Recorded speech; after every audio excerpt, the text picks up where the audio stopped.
I just read a manga about trauma and toxic relationships, and it was kind of really good. The manga is I'm sick and tired of my childhood friend's now girlfriend's constant abuse, so I broke up with her.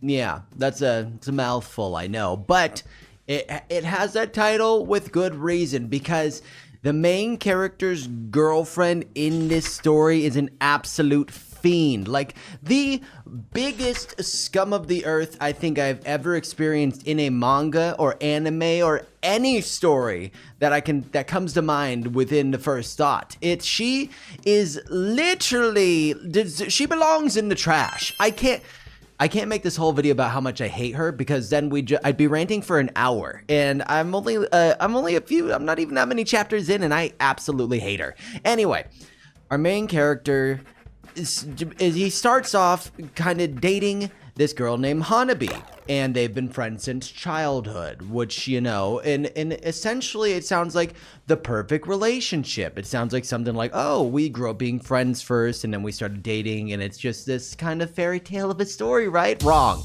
It's absolutely wrong. It's the total opposite. This is the most toxic relationship I've ever witnessed. And I feel like I've seen a lot of these kind of relationships where you want to like tell people in real life where you're like, are you sure you want to be dating that person? Hanabi, the girlfriend, is this person. So in the first volume, we see our main character kind of going around meeting this girl's every need and going to her every whim, and she'll like make him like literally wait out in the rain for her. She'll say like, you should like wear your hair in front of your face because you wouldn't want to show your face to the world because you're so ugly and I don't want to be embarrassed. Like, she will tell her boyfriend legit the most disgusting gaslighty things you can imagine, and this guy has just been brainwashed because they've been friends since kid to think that this is just normal behavior, that you're not supposed to like your partner, that they're supposed to abuse you, that they're supposed to gaslight you. And in the first chapter, Soma, the main character, he ends up finally breaking up with Hanabi because he literally started having like stomach ulcers because of how stressed he was around her, and like he'll just constantly be thinking about, oh, am I gonna make Hanabi mad? And then my boy stands up, dumps her, and just says, screw this, I'm done, I'm never looking back, blocks her number. Hell yeah, did it, done.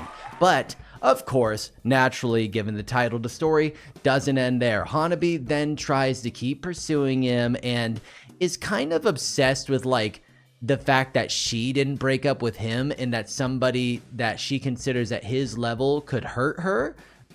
Because obviously, as bullies do, they tend to be very small emotionally and need to find people to pick on and, make themselves feel more powerful. So Hanabi tries kind of every trick in the book, will wait for him and continue berating him. And then when she finds out that doesn't work, she goes and gets another kind of like stand-in boyfriend who's this track star and is kind of also like a total trash human being from what I've read so far, which is, you think the perfect scenario, but she just wants to make Soma just very, very, she wants to get back at him. She wants revenge. She wants him back, and she wants to berate him again because it's like her biggest hobby.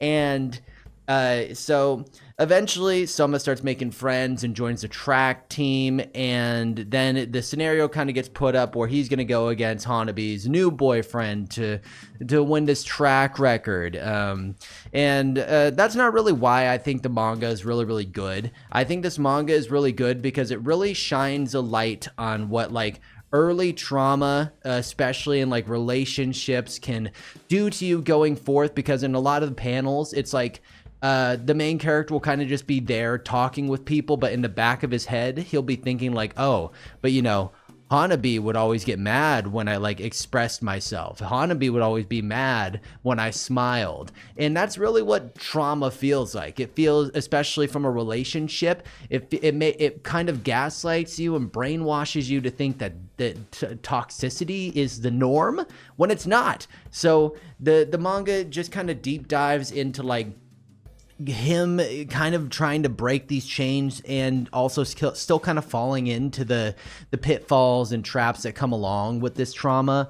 And it's just it's a really cool, like, I guess you would call this like a slice of life breakup manga, because I don't really consider it romance for the most part, which is good. Like, I think it sets a good precedent and shows like a good way to kind of like get rid of a toxic person from your life, because let's face it, we all know a toxic person.